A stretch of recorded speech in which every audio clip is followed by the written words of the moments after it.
চেহারায় বার্ধক্যের নির্মম ছাপ। বাকবোর্ডের সাড়া পেয়ে করাল থেকে স্মিথ রেমন বেরিয়ে এলো, রুবিকে নামতে সাহায্য করলো।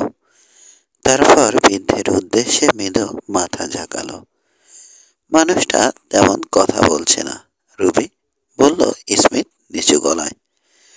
যখন বলে শুধু তোমার কথাই বলে। আজ সকালেই তোমার খোঁজ নিয়েছে, জানতে চাইছিল তুমি কোথায়, কখন ফিরবে। খুব উদ্বিগ্ন তোমাকে নিয়ে। দ্রুত এক পলক বৃদ্ধকে দেখে নিল লোকটা। মনে হচ্ছে প্রতি মুহূর্তে একটু একটু করে আমাদের কাছ থেকে দূরে চলে যাচ্ছে মানুষটা। স্মিথ ব্যস্ত হয়ে পড়ল বাকবোর্ড সামাল দিতে। ডাক সাপ্লাই ভর্তি স্যাক নামাতে শুরু করলো। এদিকে রুবি ধীর পায়ে বৃদ্ধের সামনে এসে দাঁড়ালো, চোখে চুমু খেলো তার কপালে। আঙ্কেল ডেভ বিড়বিড় করে বলল, আমি ফিরে এসেছি। মাথা পেছনে হেলিয়ে ফ্যাকাশে নীলচে চোখে রুবিকে দেখলো বৃদ্ধ। দৃষ্টি নরম হয়ে উঠল তার। মুখে মৃদু হাসির আভাসও দেখা দিল। এক হাতে ওর একটা হাত ধরল বৃদ্ধ, অন্য হাতে সেটার পিঠ চাপড়ে দিল। কিছু বলল না। তাড়াতাড়ি কিচেনে চলে এলো রুবি। গলার মধ্যে গিট পাকিয়ে গেছে, কান্না পাচ্ছে ওর। স্মিথ রেমন ঠিকই বলেছে, ভাবল ও। মানুষটা ওদের কাছ থেকে দূরে সরে যাচ্ছে। সাপ্লাই নিয়ে টেক ডরম্যান ঢুকলো একটু পর। কিচেন টেবিলে ওগুলো সাজিয়ে রাখতে লাগলো। বোনের উপর চোখ পড়তে তার মনের অবস্থা বুঝলো সে। এগিয়ে এসে একটা হাত রাখলো তার কাঁধে। যেদিন আমরা প্রথম আঙ্কেল ডেভকে দেখলাম, সেদিনের কথা মনে আছে তোমার, রুবি? গাঢ় কণ্ঠে বলল সে। মাথা নাড়ল। না থাকারই কথা। তুমি তখন 7 বছরের ছিলে, আমি 13 বছরের। শীতকাল ছিল তখন। আমরা দুজন স্কুলে। হঠাৎ খবর এলো তুষার ধসে পড়ে আমাদের কেবিন তলিয়ে গেছে। মা বাবার পাত্তা নেই। এত বড় ভেঙে পড়েছে, তার নিচে কারো বেঁচে থাকার প্রশ্নই আসে না। স্কুলের সবাই অন্যরকম চোখে দেখতে লাগলো আমাদেরকে। ওরা বুঝে ফেলেছিল ওদের আর আমাদের জীবন এক নেই, বদলে গেছে। প্রতিবেশীরা, বিশেষ করে আর্চাররা কিছুদিন আমাদের দেখাশোনা করলো। তারপর একদিন আঙ্কেল ডেভ এসে হাজির। সারাক্ষণ মানুষটার মুখে হাসি লেগেই থাকতো। একটা দীর্ঘশ্বাস ছাড়ল টেক। এসেই আমাদের জীবনের শূন্যতা পূরণ করে দিল। নতুন পৃথিবীর সন্ধান পেলাম আমরা। জানলাম নিরাপত্তা আর সুখ কাকে বলে। আনমনা হয়ে উঠল যুবক। আরেকবার দীর্ঘশ্বাস ছেড়ে বলল, ডক রিসার্চ বলেছে বড়জোর আর 1 হপ্তাহ বাঁচবে আঙ্কেল ডেভ। অনেক কষ্টে কান্না ঠেকালো রুবি। দুঃখে বুক ফেটে যাচ্ছে। মানুষটার কাছে আমাদের দেনার অন্ত নেই রুবি। তাই ঠিক করেছি জীবনের শেষ এই কটা দিন যাতে আঙ্কেলকে কোনো কষ্ট ছুঁতে না পারে সেই চেষ্টা করব। তুমি আর আমি। এতে তার কিছু ঋণ হয়তো শোধ হবে। Roger Logan. কে হুপারের মতো মানুষের সাথে সুসম্পর্ক রেখে চলব, যাতে সামিট ল্যান্ড অ্যান্ড ক্যাটল কোম্পানির লোভের হাত থেকে নিরাপদ থাকা যায়। প্রতিবেশীরা যদি ভুল বোঝে, যদি কাপুরুষ ভাবে, যদি মনে করে ওদের সাথে হাত মিলিয়ে আমরা বিশ্বাসঘাতকতা করছি, করুক মনে, কিছু যাবে আসবে না। একজন বুড়ো ক্লান্ত প্রিয় মানুষ যাতে অন্তত শান্তিতে মরতে পারে, সেজন্যে এই সামান্য ত্যাগ আমাদের স্বীকার করতেই হবে। কি বলো? গলার গিটটা আরো বড় হয়ে উঠেছে রুবির। চোখের পানি বাদ মানতে চাইছে না, তবু জোর করে মানালো। হ্যাঁ টেক, বলল কোনো মতে। ঠিক বলেছ তুমি, আমি আছি তোমার সাথে। মেইন ফেরি রোড ধরে এগিয়ে চলেছে ম্যাট ও বুরুষ। ওদের অনেকটা সামনে ধুলোর মেঘ দেখা যাচ্ছে, ঠিক ডরম্যানের বাগবোর্ডের তৈরি। অতীতের কথা ভাবল ম্যাট। ওই পথ ধরে সে নিজেও কতবার ওদের রাঞ্চে গেছে হিসাব নেই তার। রুবিকে ওখানেই পেয়েছিল সে। আর কোনোদিন কি? মাথা ঝাঁকিয়ে চিন্তাটা দূর করে দিতে চাইল। কি হয়েছে? লুকাস প্রশ্ন করল। হাসলো ও। বন্ধু হুফার জবর এক বুলো মেরেছিল মাথায়। ব্যথা করছে। আজকের দিনটা অন্তত বিশ্রাম নেওয়া উচিত ছিল তোমার। গম্ভীর হয়ে উঠল বৃদ্ধ। এত তাড়াতাড়ি বেরিয়ে পড়া ঠিক হয়নি। যাকে যা হওয়ার হয়ে গেছে। এখন তাড়াতাড়ি কুলিগ্লেডে চলো। ওখানে আলোক উইলসনের ক্যাম্পে বিশ্রাম নিয়ে ওদিকে যাব ঠিক, বাধা দিয়ে বলল ম্যাট। কিন্তু তার আগে অন্য একটা কাজ আছে। কি? চোখ কুঁচকে উঠল পুরুষের। বাড়িটা একবার দেখব। এক মুহূর্ত চুপ করে থেকে বলল যুবক। আমিও এই ভয়টাই করছিলাম, ব্রুস বলল। কিন্তু ওখানকার বর্তমান চেহারা ভালো লাগবে না তোমার। কম্বাইন ওটাকে 66 হেডকোয়ার্টার্স বানিয়ে ফেলেছে। তাছাড়া নেল টমসন শেরিফের তাড়া খেয়ে ওখানে গিয়ে উঠেছে। নতুন ঝামেলা বাঁধবে তুমি গেলে। ঝামেলা? চাউনি হিম হয়ে উঠল ম্যাটের। Nail Thomson? ওই বেটাই না আমাকে রাওয়েল করেছিল? হাত তুলে ক্ষতস্থানটা শুয়ে দেখল। ওর সাথে আমার আরেকবার দেখা হওয়া দরকার বুরুষ। ও একা নেই ম্যাট, ওর সঙ্গীরাও আছে। বাঁকা হাসি ফুটল ম্যাটের ঠোঁটের কোণে। আমার সম্পত্তিতে খুব জমিয়ে বসেছে বেটারা, কেমন? খুব মজে আছে। ভেবেছে যা খুশি তাই করতে পারে, কেউ বাধা দিতে আসবে না। চিবিয়ে চিবিয়ে বলল ম্যাট। খুব টাপ ওরা, খুব টাপ আউটফিট। আমি নিজে পরীক্ষা করে দেখতে চাই কতটা টাপ ওরা। নীরবে শ্রাগ করল বৃদ্ধ রাইডার। আপত্তি জানালো না। ধীর গতিতে এগোলো ম্যাট।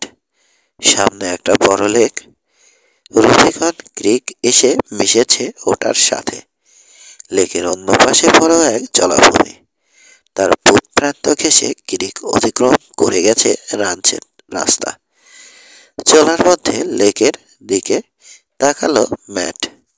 সেমেনো থেকে আসা মৃদু বাতাসে ছোট ছোট ঢেউ উঠেছে পানিতে। জলাভূমির উপর পাখি উঠছে।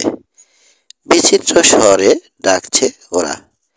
প্রচুর সারস হকও দেখতে পেল সে। বুক পানিতে দাঁড়িয়ে ডানা ঝাপড়ে গোছল করছে। বহুদিনের না দেখা পরিচিত দৃশ্যগুলো উত্তেজিত করে তুলল ম্যাটকে। কিছুক্ষণ পর মরুভূমির সমতল ভূমিতে এসে পড়ল ওরা। সামনেই ম্যাটের গন্তব্য, তার রাঞ্চ। আরো একটু এগোতে বড়সড় এক গরুর পাল দেখতে পেল ম্যাট। প্রত্যেকটার গায়ে 66 স্টাম্প আয়রনের ব্যান্ড ও লেজি ওয়াইনের কোনো চিহ্নই নেই। আমার ক্যাটলগুলোর কি হলো বুরুষ? অ্যাসপেন ক্রিকের মাথায় কিছু আছে, বৃদ্ধ বলল। রেঞ্জ থাকলে ওগুলোকে নিয়ে আসতাম আমি। মাথা দোলালো স্টুয়ার্ট গম্ভীর। পরে পড়েছে ফেরি ছেড়ে পালিয়ে যেতে বাধ্য হওয়ার কিছুদিন আগে নিজের সমস্ত গরু সামার রেঞ্জের জন্য পাহাড়ে নিয়ে গিয়েছিল ও। শীতে কিছু কিছু মরে গেছে। আবার বলল পুরুষ লুকাস। তবে বেশিরভাগই বেঁচে আছে। আমি ওদিকে নিয়মিত যাওয়া আসা করেছি পশুগুলোর উপর নজর রাখতে। কতগুলো আছে মনে হয় তোমার? 100-3, একটু ভেবে জবাব দিল সে। কিছু বেশিও হতে পারে। আন্দাজে বলছি অবশ্য। মাথা ঝাঁকালো ম্যাট। 300 থাকলেই আমি খুশি। কিন্তু 1 থেকে 2 বছর বয়সী সদয়েক গরুও ছিল এই তৃণভূমিতে। সেগুলোর কি হলো? সে রাগ করলো পুরুষ। বুঝে নাও, বুঝে নাও, নিয়েছি। তবু কাউকে কাউকে জিজ্ঞেস করতে হবে। একটা উঁচু মতো জায়গায় এসে থামলো ওরা। সামনে রাঞ্চ হেডকোয়ার্টার্স। ঢালের উপর রাজ হাউসের সমতল ভূমিতে একজোড়া পপলার গাছ সগর্বে মাথা তুলে দাঁড়িয়ে আছে। অলস বাতাসে সবুজ মাথা একটু একটু দুলছে। ও দুটোর মাঝখানে লম্বা হিস রেইল। ওটার কাছে দাঁড়িয়ে আছে 2 লোক, তর্ক করছে কিছু নিয়ে। করালের কাছে আরো 2জনকে দেখা গেল। 3টে ঘোড়ার স্যাডল খোলার কাজে ব্যস্ত। দূরে লেকের উল্টো দিকে এক রাইডারকে দেখতে পেল ওরা। দুলকি চালে কোথাও যাচ্ছে। ওদিকে পেইরি রোডের উপর ধুলোর ক্ষীণ মেঘ ভাসছে। কেউ আসছে। চারিদিকে আরো একবার দ্রুত নজর বুলিয়ে নিল ম্যাট। এটা ওরই রাঞ্চ, অথচ 1 বছর হলো এখান থেকে বিতাড়িত। কিছুই বদলায়নি এখানকার। তারপরও মনে হচ্ছে আগের মতো নেই কিছু। শত্রু ভর করে আছে এখানটায়। বুকের ভেতর শীতল ক্রোধ জেগে উঠছে টের পেল ম্যাট। ঠান্ডা আগুন জ্বলছে। যা ভেবেছিলাম, পুরুষ লুকাস বলল। শেরিফের তাড়া খেয়ে টমসন হারামজাদা এখানে এসে উঠেছে দলবল দিয়ে। হয়তো আরো কম্বাইন্ড হ্যান্ড আছে ভেতরে বা আশেপাশে। তবু আমরা ভেতরে যাচ্ছি, বলল ম্যাট। প্যাক হর্স এখানেই রেখে চলো। ওই যে নেল টমসন। হিজরেইলের কাছে তর্করত লোক দুটোকে দেখালো বৃদ্ধ। অন্যজন কম্বাইনের বিগ বস, রজার লোগান। ঠিক আছে, চলো পরিচয় করে আসি। 2 রাইডারের উপস্থিতি টের পেয়ে তর্ক থেমে গেছে টমসন ও লোগানের। একযোগে ঘুরে তাকালো তারা। ওই তো সেই লোক। ব্যাটকে দেখিয়ে প্রায় চেঁচিয়ে উঠল প্রথমজন। ওই মেরেছে হুপারকে। রজার লোগানকে ভালো মতো ওজন করে দিল ব্যাট। দীর্ঘদেহী মানুষ সে, চওড়া হাড়ের। হাতের কবজি দেখলেই বোঝা যায় অসুরের শক্তি দেহে। মুখটা সামান্য লম্বাটে, খাড়া নাক। চেহারা সব মিলিয়ে খুবই হ্যান্ডসাম। কিন্তু 2টো খুঁত আছে। একটা হলো মুখে লেগে থাকা সার্বক্ষণিক বাঁকা হাসি। ওই হাসি দেখলেই বোঝা যায় দয়া মায়ার ছিটে ফোটাও নেই তার মধ্যে। অন্যটা হলো চোখ। ধূসর রঙের চোখ, চাউনি একেবারেই অন্তঃসারহীন। শিকারী বাজের মতো নির্দয়, সাপের মতো পলকহীন। আগের রাতে রুবি ডরম্যানের সাথে একেই দেখেছিল ম্যাট, রন জনসনের স্টোরের সামনে। হ্যাঁ, পুনরাবৃত্তি করল টমসন। এই সেই স্টুয়ার্ট, হুপারকে মারতে মারতে আধমরা করে ফেলেছে ও। কিন্তু হুপার যদি কাজটা আমাকে করতে দিত, তাহলে ঘটনা অন্যরকম ঘটত। দীর্ঘ সময় পলকহীন চোখে ম্যাটকে দেখল লোগান। অবশেষে নড়ে উঠল। দেহের ভার এক পা থেকে অন্য পায়ে চাপিয়ে বলল, তুমি যেভাবে ডাল বেয়ে নেমে এলে, তাতে যে কেউ ভাববে এখানে বিশেষ কোনো কাজ আছে তোমার। মাথা ঝাঁকালো। আছে নাকি? মানুষটা খুব ঠান্ডা মেজাজের, ভাবল ম্যাট, এবং আত্মবিশ্বাসী, প্রচণ্ড আত্মবিশ্বাসী। কে হুপারের চেয়ে অনেক কঠিন বান্দা। ওয়েল, আবার বলল লোগান। হাত নেড়ে রাঞ্চটা বোঝাতে চাইল ও, এটা আমার। এখানকার সবকিছু আমার। 1 বছর আগেও ছিল, আজও আছে। তোমাদেরকে 1 সপ্তাহ সময় দেয়া হলো এখান থেকে সরে পড়ার। কিছুক্ষণ তাকিয়ে থাকলো লোকটা। তারপর মাথা পেছনে হেলিয়ে হেসে উঠল হা হা করে। নেল, অনেক দিন পর কোনো জোকারের দেখা পেলাম, বলল সে।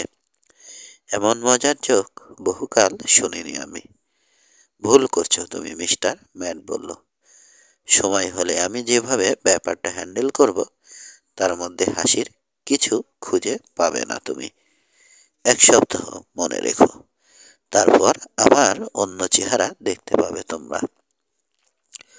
আবার হো হো করে হেসে উঠল লোগান, কিন্তু বেশিক্ষণ স্থায়ী হলো না এবারের হাসি। আচমকা থেমে গেল নেল। হুপারকে ধোলাই করতে পেরেছে বলে গর্বে মাটিতে পা পড়ছে না ওর। টেনে স্যাডেল থেকে নামাও বেটাকে, আচ্ছা রকম শিক্ষা দিয়ে দাও একটা। কথা বলার ফাঁকে গায়ের ক্যানভাস কোটের ভেতর হাত ভরে দিয়েছিল লোকটা, কিন্তু বের করার সুযোগ পেল না। তার আগেই গম্ভীর গলায় সতর্ক করল বুরুষ লুকা, সাবধান লোগান, হাত ছড়াও শোল্ডার গান থেকে। ঘাড় থেকে নিয়ে নিচের পুরোটা আড়ষ্ট হয়ে গেল লোকটার। ধীরে ধীরে মাথা ঘোরালো সে। দেখল 6 গান শোভা পাচ্ছে বৃদ্ধ রাইডারের হাতে। ওরা স্যাডল হর্নের উপর রেখে বসে আছে বুরুষ, গান মাজল তার গলার দিকে সই করা। কোরানের কাছে 2 লোকের দিকে ফিরল এবার বৃদ্ধ। তোমরা, হাঁক ছাড়ল। হ্যাঁ, তোমরা দুজন নড়াচড়া করো না, তোমাদের বিগ বসের বিগ বিপদ ঘটে যেতে পারে, সাবধান।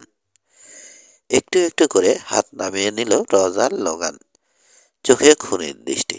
কাজটা খুব খারাপ করলে তুমি, বন্ধু, বলল সে। আমাকে অস্ত্র দেখানোর ফল কি তা 7 দিনের মধ্যে তোমাকে দেখাবো আমি। আর তুমি যা করতে যাচ্ছিলে তার ফল আমি এখনই দেখাতে পারি। তৎক্ষণাৎ জবাব জবাব দিল বুরুষ লুকাস। স্টুয়ার্টের দিকে ফিরল। এখানে সারাদিন থাকার ইচ্ছে আছে নাকি? না, একটা কাজ আছে, ওটা সেরে এখনই যাব। কি কাজ? কেউ একটা কথা বলেছে একটু আগে শিক্ষা দেওয়ার ব্যাপারে। কথাটি শুনে একটা আইডিয়া এসেছে আমার মাথায়, বলেই চোখের পলকে ঘোরা ঘুরিয়ে ফেলল ম্যাট। ওর স্পারের গুঁতো খেয়ে লাফ দিল পশুটা।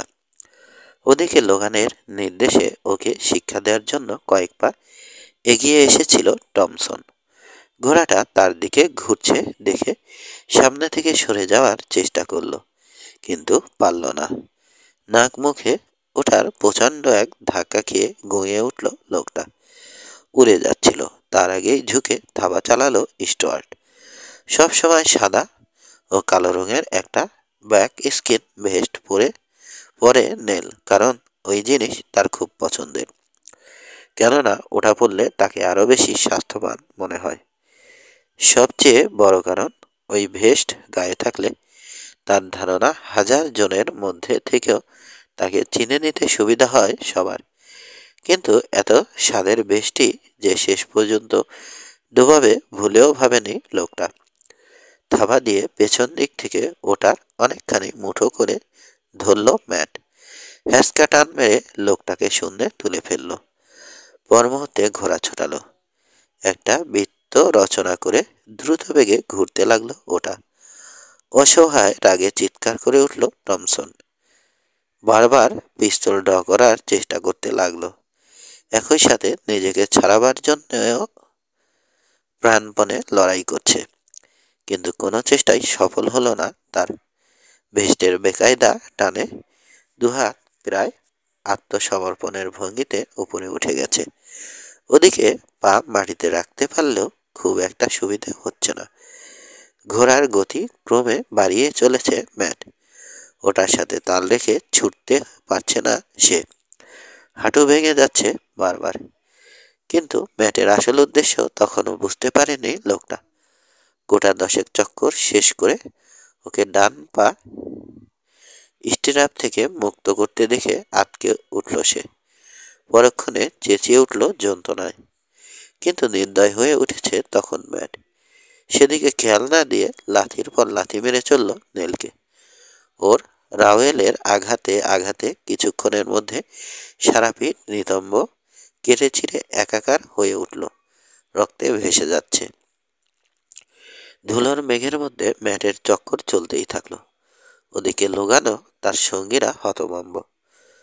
নড়াচড়াও করতে নড়াচড়া করতেও ভুলে গেছে তারা। হাঁ করে টমসনের হেনস্থা দেখছে। এদিকে টমসনের চিৎকার কিছুক্ষণের মধ্যেই গঙ্গানিতে পরিণত হলো। শার্ট ছিন্ন ভিন্ন হয়ে প্রায় গা থেকে খসে পড়েছে। লোমশ পিঠের সর্বত্র হা হয়ে আছে চামড়া। ছোট বড় রক্তাক্ত ক্ষতে ভর্তি। শেষ লাথিটা মেরে মুঠো আলগা করে টমসনকে ছেড়ে দিল ম্যাট। খানিকটা উড়ে গিয়ে ধপাস করে আছড়ে পড়ল লোকটা পপলার গাছের গুড়িতে। জোরে ঠুকে গেল মাথা। ওভাবেই পড়ে থাকলো ব্যাটা, আধা নগ্ন, রক্তাক্ত, বোধবুদ্ধিহীন একটা মাংসপিণ্ডের মতো। হাঁপাতে হাঁপাতে রজার লোগানের দিকে তাকালো ম্যাট। আর কাউকে স্পার দিয়ে আঘাত করার আগে যাতে চিন্তা ভাবনা করে নেয়, সেজন্য এই সব কটা ওর দরকার ছিল, বলল ও। আর তুমিও মনে রেখো, 7 দিন সময় আছে তোমার হাতে। চলো পুরুষ। 1 মিনিট বলে গানমাদল লোগানের বুক বরাবর ধরল সে। তুমি চলো আমাদের সাথে। কিছু দূর যেতে হবে তোমাকে, যাতে তোমার সঙ্গীদের কারো দূর থেকে শুটিং প্র্যাকটিসের দুর্মতি না জাগে। হাঁটো। তর্ক করল না লোকটা। জানে করে লাভ নেই। লোকটাকে মাঝখানে রেখে এগুলো ম্যাট ও পুরুষ। ঢালের মাথায় পৌঁছে পুরুষ বলল, আর যেতে হবে না, হয়েছে। মুখ তুলে ওদের দুজনকে পালা করে দেখল লোগান। তারপর মাথা নিচু করে ফিরতি পথ ধরল। উফ, বাঁচলাম। একটু পর বলল বৃদ্ধ রাইডার, এতক্ষণ প্রায় সিটিং ডাক হয়ে ছিলাম আমরা। আমাদের চোখের আড়ালে কম্বাইনের কেউ যদি থাকতো, তার হাতে যদি থাকতো উইনচেস্টার, তাহলে হয়েছিল আজ। ওরা তেমন কিছু করতো বলে মনে হয় না, ম্যাট বলল। আর যাই করো, এই লোগানের ব্যাপারে খুব সতর্ক থেকো, বৃদ্ধ বলল। একটু অসতর্ক হলে মহাবিপদ ঘটিয়ে বসবে খচ্চরটা। দেখা যাক, দেখা যাক না। অসহিষ্ণুর মতো মাথা নাড়ল বৃদ্ধ। আমি জানি ওই লোক বিন্দুমাত্র সুযোগ পেলে সর্বনাশ ঘটিয়ে ছাড়বে। ওর মতো চোখ আর কারো দেখেছ কখনো? না, বলল ম্যাট, দেখিনি। স্যানজেরিও তোমার মতো একই কথা বলেছে। ঠিকই বলেছে, কারণ আমার মতো সেও ব্যাটাকে চিনতে পেরেছে। মৃদু হাসি ফুটল পুরুষ লুকাসের মুখে। তবে তুমিও খুব ভালো কাজ করনি। আমি তো ভেবেছিলাম টমসনের নাড়ি ভুড়ি বের না করে ছাড়বে না তুমি। বেশ ভুগতে হবে ব্যাটাকে। আমিও তাই চাই। ঝুঁকে প্যাক হর্সের লিড রোপ তুলে নিল ম্যাট। চলো যাওয়া যাক। 6 রজার লোগান ফিরে আসার আগেই অন্যরা ধরাধরি করে ব্যাংক হাউসে নিয়ে এসেছে রক্তাক্ত নেল টমসনকে। একটা ব্যাংকে কাত হয়ে শুয়ে আছে লোকটা। অকথ্য যন্ত্রণা, ভয় আর পশুসুলভ রাগে চাউনি ঘোলা হয়ে গেছে। সারা দেহে রক্ত আর ধুলোর পুরু স্তর। পপলার গাছে ধাক্কা লাগায় মাথা টনটন করছে ব্যথায়। ঘাড় ঠিক মতো সোজা করতে পারছে না সে। লোগানকে ঢুকতে দেখে রাগ আরো বেড়ে গেল, কিন্তু ভাবটা চেপে কোনো মতে বলল, কেন কে বাধা দিলে না তুমি? কেন বাধা দিলে না হারামজাদাকে? জবাব না দিয়ে অন্যদের দিকে তাকালো লোগান। ভাবলেশহীন চেহারা, কেবল অস্বাভাবিক ঠান্ডা চাউনি দেখে কিছুটা টের পাওয়া যায় মনের অবস্থা। ওর ক্ষতগুলো পরিষ্কার করো, বলল ও। আমি শহর থেকে ডক রিচার্ডকে পাঠিয়ে দিচ্ছি। দরকার নেই, বলে উঠল টমসন। আমি চাই না খবরটা ছড়িয়ে পড়ুক। শ্রাগ করল লোগান। বেশ। বেরিয়ে এলো ব্যাংক হাউস থেকে, ঘোড়া ছোটালো শহরের উদ্দেশ্যে। সরাসরি গোল্ডেন হর্নের সামনে এসে থামল সে। স্যাডল ছাড়ার আগে রাস্তার এ মাথা থেকে ও মাথা পর্যন্ত ভালো করে নজর বুলিয়ে নিল। কোর্ট হাউসের পোর্সে ম্যাথিউ টিমেস্টারকে দাঁড়ানো দেখে ইশারায় কাছে ডাকলো। হুগো কোথায়? অফিসে। টিমেস্টার বলল, পাঠিয়ে দাও ওকে। বলবে ডিউকের ব্যাক রুমে আছি আমি। মাথা ঝাঁকিয়ে চলে গেল ডেপুটি। লোগান ঢুকে পড়ল আধো অন্ধকার সেলুনে। ভেতরে খদ্দের নেই, কেবল বারটেন্ডার আছে, গ্লাস মোছায় ব্যস্ত। ডিউক ভেতরে? লোকটার উদ্দেশ্যে মাথা ঝাঁকালো সে। হ্যাঁ। বিয়ার ডোরের দিকে এগোলো লোগান। ঢুকে পড়ল ভিতরে। চৌকি ধরনের ঘর এটা। এক কোণে ছোট সেফ আছে, আর আছে একটা টেবিল আর কয়েকটা চেয়ার। টেবিলের ওপাশে দরজার দিকে মুখ করে বসে আছে ডিউক স্পেল, ঠোঁটে আধপোড়া সুরুট। ওটা নামালো লোকটা, বলল, তোমাকে আশা করছিলাম। টমসন হুপারের খবর দিয়েছে তোমাকে? দিয়েছে। এখন তার অবস্থাও হুপারের মতোই। সোজা হয়ে গেল ডিউক। অলস চাউনি হঠাৎ করে সতর্ক হয়ে উঠল। তার মানে? হুপারকে যে ধোলাই করেছে, নিরাসক্ত কণ্ঠে বলল লোগান। সেই একই লোক একটু আগে টমসনকেও পিটিয়ে সমান করে দিয়ে এসেছে রুবিকন ক্রিক হেডকোয়ার্টার্সে গিয়ে। ম্যাট স্টুয়ার্ট গিয়েছিল ওখানে? হ্যাঁ, ম্যাট আর সেই বুড়ো নেকড়ে বুরুস লুকাস। জনসনের সারা গায়ে স্পারের চিহ্ন রেখে এসেছে ম্যাট। এত দাগ শুকোতে কতদিন লাগবে খোদা মালুম। তার চোখে চোখ রেখে হেলান দিয়ে বসল ডিউক স্পেল। আর তুমি তাই দাঁড়িয়ে দাঁড়িয়ে দেখলে? হ্যাঁ, দেখলাম। তুমি হলেও দেখতে বাধ্য হয়ে, কারণ ম্যাটের কাজ শেষ না হওয়া পর্যন্ত ব্রুস লুকাস আমার বুক সই করে 6 গান ধরে রেখেছিল। পায়ে বাঁধিয়ে একটা চেয়ার কাছে টেনে নিয়ে এলো সে। ধপ করে বসে পড়ল। দেখে যাওয়া ছাড়া কিছু করার ছিল না আমার। চুপ করে লোগানের দিকে তাকিয়ে থাকলো ডিউক। চোখে পলক পড়ছে না, কথা নেই। শুধু এই নয়, লোগান বলল খানিক পর, আরো কিছু করেছে ম্যাট স্টুয়ার্ট। কি? রুবিকন গ্রিক ছেড়ে সরে পড়ার জন্যে 7 দিন সময় দিয়ে এসেছে আমাদেরকে। প্রথমে হেসে উড়িয়ে দিই আমি ওর হুমকি, কিন্তু টমসনের অবস্থা দেখে বুঝতে পেরেছি। কি? খুব টাফ লোকের পাল্লায় পড়েছি আমরা। চুরুটে হালকা টান দিয়ে চিকন ধোঁয়া ছাড়ল ডিউক। টাফ লোক হলেও একজনই তো। হাসি কান্নার মতো টাফনেসও ছোঁয়াচ্ছে, বলল লোগান। একজন টাফ খুব সহজেই 10জন টাফকে দলে ভিড়িয়ে দিতে পারে। এখানকার অনেকেই সামিট ল্যান্ড অ্যান্ড ক্যাটল কোম্পানিকে ভালো চোখে দেখে না, তাই এসব অবহেলা করা ঠিক হবে না আমাদের। কিছুক্ষণ ভাবল ডিউক, তারপর শ্রাগ করল। এরকম অবস্থায় অনেক কিছুই ঘটতে পারে মানলাম, কিন্তু সেক্ষেত্রে মনে হচ্ছে তুমি সমস্যা আমদানি করার চিন্তা করছো। মোটেই না, রেগে উঠল লোগান। বরং সমস্যা মোকাবেলা করার উপায় খুঁজে বের করতে চাইছি। কিন্তু আমার তো মনে হয় লোকটা ধাপ্পা দেওয়ার চেষ্টা করছে। তাহলে কে হুপার আর নেল টমসনের সাথে কথা বলো তুমি। কারো চোয়াল ভেঙে দেয়া আর কাউকে স্পার রাওয়েল দিয়ে মোরব্বা করার মধ্যে ধাপ্পার কিছু আসে বলে আমার মনে হয় না। মাথা নাড়ল লোগান। ম্যাট যা বলেছে আমার ধারণা তা করে ছাড়বে শেষ পর্যন্ত। সরু হাসি ফুটল ডিউকের ঠোঁটে। এখন তুমি বলতে চাও রুবিকন ক্রিক ছেড়ে লেজ তুলে পালিয়ে যেতে হবে আমাদের? টেবিলে কোনোই এর ভর রেখে ঝুঁকে বসলো রজার লোগান। চোখ কুঁচকে ডিউককে দেখলো খানিক। তোমার ওই বদ হাসিটা একদম পছন্দ হচ্ছে না আমার ডিউক। গিলে ফেলো ওটা। এখন আমাদের মাথা খাটাবার সময়।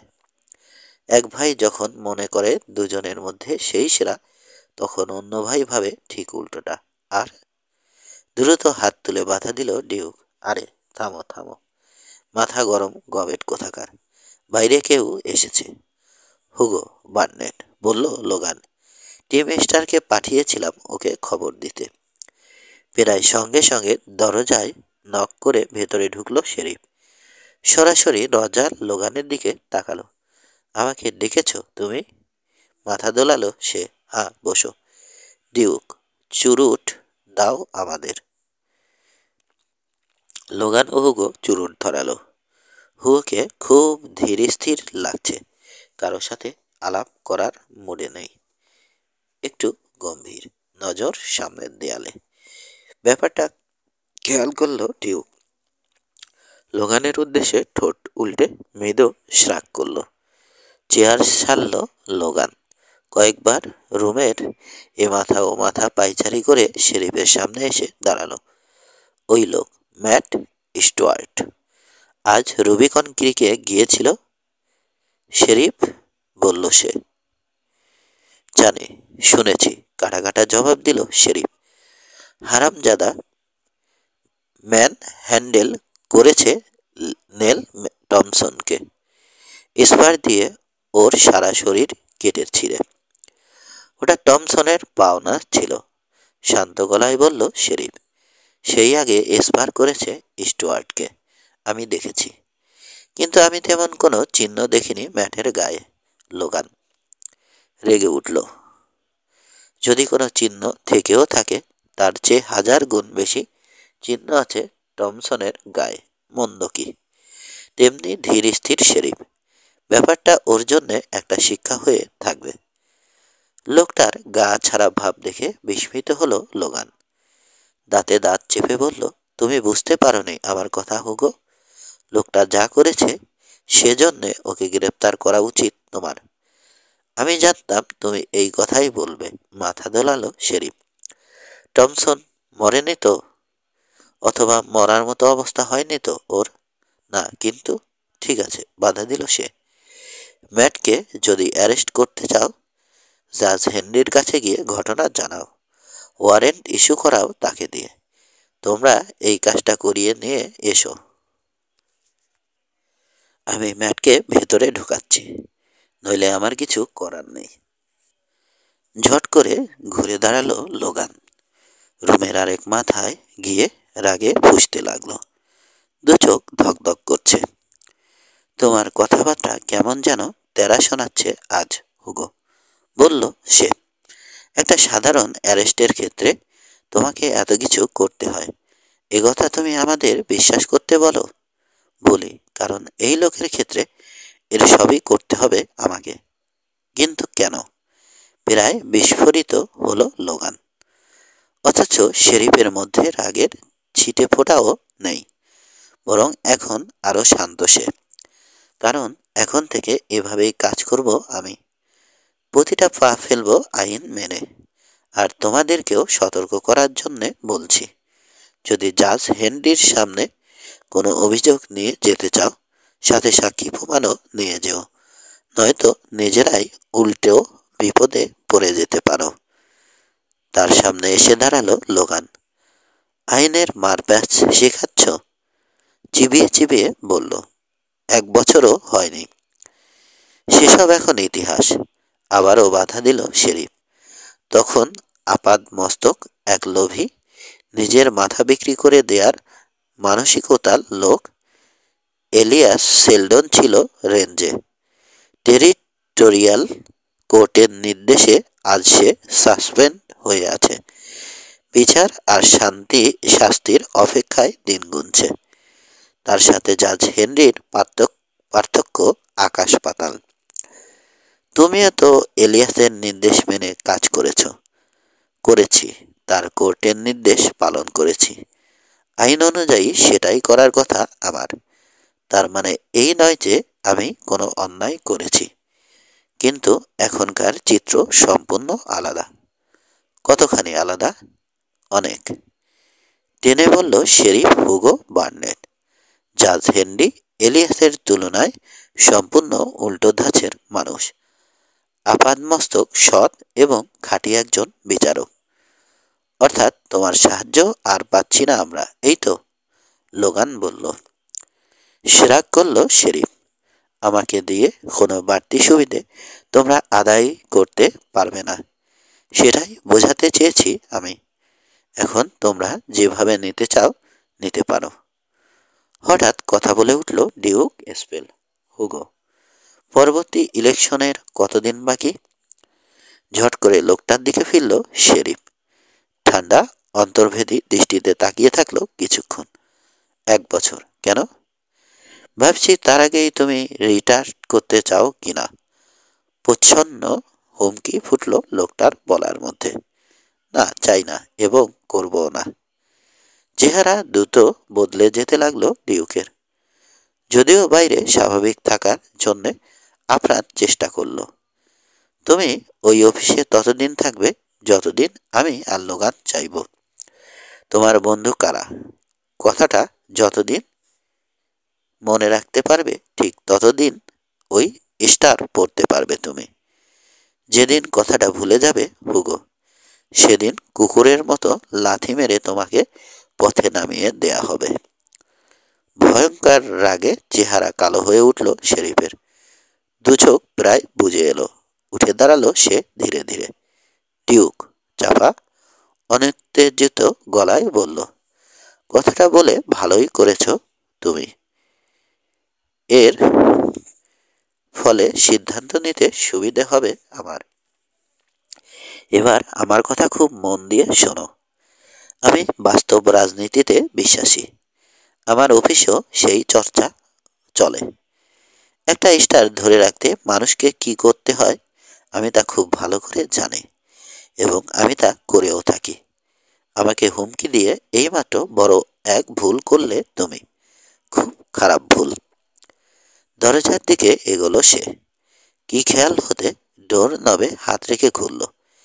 এখন থেকে তোমাদের কারো যদি আমাকে দরকার হয় আমার অফিসে আসবে। ডেকে পাঠাতে যেও না, তাতে সময় নষ্ট হবে। আর ডিউক, তুমি যদি মনে করো তুমি মনিব আর আমি কুকুর, তাহলে এখনই সেটা প্রমাণের সময় তোমার। এসো, বের করো আমাকে লাথি মেরে। না রজার লোগান, না ডিউক স্পেল, কেউ নড়ল না। কারণ দুজনেই শেরিফের চোখে ভয়ঙ্কর বিপদের পূর্বাভাস দেখতে পাচ্ছে। এখন যা তা কাণ্ড ঘটিয়ে বসতে পারে লোকটা। বাঁকা হাসির ভঙ্গিতে ঠোঁট বেঁকে গেল হুগো বার্নেটের। যা ভেবেছিলাম, বলল সে। এতেই প্রমাণ হয়ে গেল কুকুর আসলে কে। বেরিয়ে গেল লোকটা। পরক্ষণে দরজার লেগে গেল দরাম করে। কিছুক্ষণ সেদিকে হাবার মতো তাকিয়ে থেকে ডিউকের দিকে ফিরল লোগান। এবার তখনই জবাব দিল না সে। আতপোড়া চুরুট ফেলে দিয়ে নতুন একটা ধরালো। ফুসফুস করছে রাগে, গর্ধব। হঠাৎ বিস্ফোরিত হলো সে। বেটাকে ভালো মতো একটা শিক্ষা দিতে হবে। মাথা নাড়ল লোগান। তাতে সমস্যা বরং বাড়বে আমাদের। হুগো বোকা নয়। মাথা ঠান্ডা করো এখন। আসল সমস্যা নিয়ে ভাবো। এত ভাবাভাবির কিছু নেই। আমাদের কম্বাইনের বিরুদ্ধে লেগে একা কিছুই করতে পারবে না স্টুয়ার্ট। স্টুয়ার্ট, এই ফেরি আমাদের হিপ পকেটে আছে, চিরদিন থাকবেও। মাথা ঝাঁকালো লোগান। হয়তো তাই থাকবে, কিন্তু বেশি নিশ্চিন্তে থাকতে থাকতে নিজেদের গতরে চর্বি জমিয়ে ফেলেছি আমরা ডিউক। চিন্তা শক্তির ধার নষ্ট করে ফেলেছি। কেন জানো? এই ফেরি খুব সহজে আমাদের হাতের মুঠোয় এসে পড়েছিল, তাই। এই জন্যেই এটা নিয়ে কোনো মাথা ব্যথা নেই আমাদের। কিন্তু একটু ভেবে দেখো, এখন যদি স্টুয়ার্ট ওদেরকে একত্রিত করে আমাদেরকে পাল্টা মার দেওয়ার আয়োজন করে। স্টুয়ার্ট উইলিয়াম, সেই ডাচম্যান কলিন প্যাগেট, আমাদের হঠাৎ আক্রমণের মুখে দিশা না পেয়ে পালিয়ে গিয়েছিল। সংগঠিত হওয়ার সুযোগ পায়নি। এখন যদি তুমি শুধু শুধু দুশ্চিন্তা করছো লোগান, ডিউক বলল বিরক্ত মুখে। ওরকম কিছুই ঘটবে না, মানলাম। কিন্তু যদি ঘটে, যদি সত্যিকারের অল আউট শোডাউন হয়, সেরকম কেউ আছে আমাদের লড়াই করার মতো? নেই মানে? আমাদের অর্গানাইজেশনের সবাই। কোন সবাই? বাধা দিয়ে বলল লোগান। নেল টমসন আর কে হুপারকে এতদিন সবচেয়ে টাপ বলে জানতাম আমি। আজ কি অবস্থা ওদের? এই ম্যাট স্টুয়ার্ট 1 বছর আগে যে ছিল ভিতর ডিম, সে কি হয়ে ফিরে এসেছে দেখতে পাচ্ছ না তুমি? অনেক বদলে গেছে লোকটা। হুগোও বদলে গেছে, সেটা তো চোখের সামনেই দেখেছ। না ডিউক, ব্যাপারটাকে এত সহজভাবে নিলে পরে পস্তাতে হবে আমাদের। গতকাল সন্ধ্যে পর্যন্ত ফেরি শান্তই ছিল বলে চলল সে। তারপর যেই ম্যাট শহরে ঢুকলো অমনি সব বদলে যেতে শুরু করলো। হুবার আর টমসন বিছানায় পড়ে গেল। হুগো আমাদের ছেড়ে সরে পড়ল। লোকটা বিপজ্জনক ডিউক, খুবই বিপজ্জনক। একদিনেই এত কিছু ঘটালো। সময় পেলে আরো কত কিছু ঘটিয়ে ঘটিয়ে বসবে কে বলতে পারে। আমি জানি মৌমাছির চাকে ঢিল মারতে এসেছে ওই লোক। লোগান থামল। টেবিলের দুপাশে দাঁড়িয়ে পরস্পরের দিকে তাকিয়ে থাকলো সে আর ডিউক। কিছু সময় কেটে গেল। তারপর হঠাৎ হাসি ফুটল ডিউকের মুখে। বেশ তো, বলল সে, সেরকমই যদি মনে হয় তাহলে চূড়ান্ত ব্যবস্থা নিলেই তো চুকে গেল মামলা। চিরস্থায়ী ব্যবস্থা, বলল লোগান। নিশ্চয়। 7। রেড স্টোন পাহাড়ের দিক থেকে সন্ধে ঘনিয়ে আসছে দ্রুত। নীলচে কালো রঙের চোতের মতো দীর্ঘ পদক্ষেপে এগিয়ে আসছে পেইরির বুকের উপর দিয়ে। অন্ধকারে খুব দ্রুত তলিয়ে যাচ্ছে ঘন বন জঙ্গল, পাহাড়ের ঢাল। শেরিডান পিকের শেষবারের মতো কাঁচা সোনার রং ফুটিয়ে ডুব দিল সূর্য। তারপর একেবারে আচমকা ভূমিষ্ঠ হলো শিশুরাত। প্রায় একই মুহূর্তে কুলি গিলেডে পৌঁছল ম্যাট স্টুয়ার্ট ও ব্রুস লুকাস। সেমেন্ট থেকে গড়িয়ে আসা লাভার অনেকগুলো জমাট বাঁধা স্রোত আছে এখানটায় বেশ উঁচুতে। সবচেয়ে চওড়া স্রোতটা ধার ঘেঁষে আলেক উইলসনের ক্যাম্পফায়ার। গাঢ় অন্ধকারে রুবির মতো জলজল করছে। প্রচণ্ড ঠান্ডা। ঘোড়ার শব্দে একটা ছায়া নড়ে উঠল ক্যাম্পের কাছে। সঙ্গে সঙ্গে চেঁচিয়ে নিজেদের পরিচয় জানালো ব্রুস লুকাস। আরেকটু এগোতে রান্নার সুগন্ধ নাকে এলো। পেটের ভেতর মুচড়ে উঠল ম্যাটের।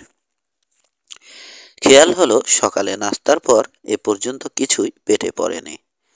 পুরো 12 ঘন্টা না খেয়ে আছে ও। আগুনের কাছে ঘোড়া থেকে নামলো দুজনে। ম্যাট, কেউ বলে উঠল আড়াল থেকে, ম্যাট স্টুয়ার্ট। অন্ধকার থেকে একে একে 3টে কাঠামো বেরিয়ে এলো। একজন ঢাঙা বয়স্ক অ্যালেক, দ্বিতীয় জন তাই, তবে এ কম বয়সী, পিট সিমন্স। শেষের জন বেশ স্বাস্থ্যবান দীর্ঘদেহী, স্টিফেন কেইসার। আরও একজনকে দেখতে পেল ওরা। ডিভাইডেড স্কার্ট ও পুরুষদের উলেন শার্ট পরে আছে কোটের মতো। ওটা অ্যানে উইলসন। অ্যালেক, পিট, স্টিফেন। একে একে 3জনকে দেখল ম্যাট। তারপর অ্যানের দিকে তাকালো, হাসলো। কেমন আছো অ্যানি? হ্যালো ম্যাট, মৃদু গলায় বলল যুবতী, হাসছে। তোমাকে দেখে খুশি হলাম। ঠিক সময়েই এসেছো তোমরা। সাফার প্রায় রেডি। বৃদ্ধ অ্যালেক কিছু বলছে না দেখে তার দিকে চোখ কুঁচকে তাকালো ব্রুস লুকাস। কি ব্যাপার অ্যালেক? মনে হচ্ছে আলাদা ক্যাম্প করতে হবে আমাদেরকে। গলা খাকারি দিল লোকটা। না না, থাকো তোমরা। বলল বটে, কিন্তু মানুষটা সে দ্বিধাগ্রস্ত। তা তাকে দেখেই বুঝল ম্যাট। স্বাভাবিক। কিন্তু প্রশ্নের উত্তর না পাওয়া পর্যন্ত ভাবটা কাটবে না।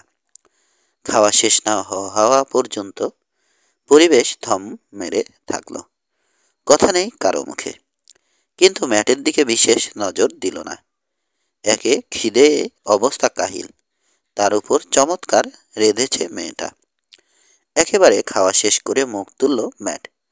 দারুণ রেঁধেছ অ্যানি, এত ভালো খাবার কখনো খাইনি। মুচকে হাসলো যুবতী। চোখ আর চুল দুটোই কুচকুচে কালো তার। চোয়ালের হার সামান্য উঁচু। ব্ল্যাকফুট ইন্ডিয়ান রক্ত আছে ওর মধ্যে, ফলে এক ধরনের উষ্ণ অভিজাত সৌন্দর্য ফুটে আছে চেহারায়।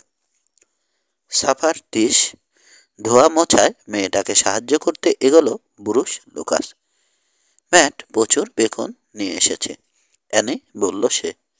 কয়েকদিন নিশ্চিন্তে চলে যাবে। অ্যানি কোনো উটকো ঝামেলা নিয়ে দুশ্চিন্তা করছে বলে মনে হয় না। আলোর কিনারায় বিশ্রামরত পিট সিমন্স বলে উঠল, যেই আসবে তার জন্যই ওকে রাখতে হবে। এতটা নিশ্চয় আশা করো না তুমি। সোজা হয়ে দাঁড়ালো বুরুষ। কখনো খালি পেট ছাড়া ভুলেও কিছু নিয়ে এসেছ এই ক্যাম্পে? মাগনা খেয়ে শুয়ে শুয়ে দর্শন ঝাড়ছে। তাও বুঝতাম, যদি বাসন ধোয়ার কাজেও অন্তত সাহায্য করতে মেয়েটাকে। থুতনি সরু পিট সিমন্সের, মুখটাও সরু, কুতকুতে চোখ, নোংরা ভূত একটা। তবে হিসেবেই আর ভীষণ ধূর্ত প্রকৃতির মানুষ, তেমনি হিংসুটে। অ্যানি কারো উদ্দেশ্যে বন্ধুত্বপূর্ণ হাসি দিলেই হয়েছে, ভেতরে ভেতরে জ্বলে পুড়ে যায়। কড়া চোখে রাইডারকে কিছুক্ষণ দেখল সে, তারপর উঠল কিছু একটা বিহিত করার জন্যে। কিন্তু বুড়ো উইলসন বাধা দিল। থামো, বলল সে, বসে থাকো। অ্যালেক হাড্ডিসার মানুষ, নাক বাজ পাখির ঠোঁটের মতো বাঁকা, গায়ের চামড়া পুরনো স্যাডল লেদারের মতো, চুলের রং কয়লার মতো কালো, চোখ দুটো তাই ঘন, ভুরুর নিচে কোটরে বসা। ব্যাপারটা এখানে চাপা পড়ে যেতে উঠল ব্যাপারটা এখানে চাপা পড়ে যেতে স্টিফেন উঠল। এবার যেতে হয়, আলেক বলল সে। অ্যানি, চমৎকার সাফারের জন্যে ধন্যবাদ। এক মিনিট স্টিফেন, ম্যাট বাধা দিল। আমার কিছু বলার আছে। বলো, শুনছি, নিরাসক্ত জবাব দিল লোকটা। উইলসনের দিকে ফিরল ও।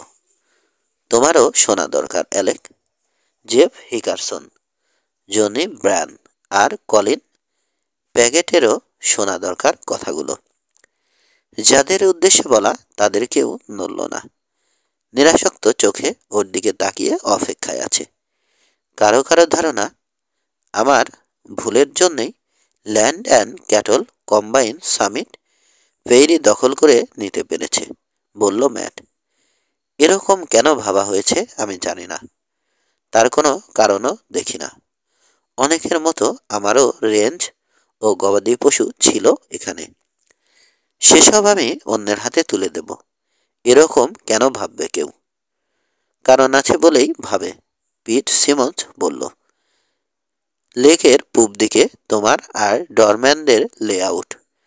সেদিন যদি তোমরা আমাদেরকে সাথে থেকে লড়াই করার সুযোগ দিতে, তাহলে হয়তো কম্বাইনকে উচিত শিক্ষা দিতে পারতাম আমরা।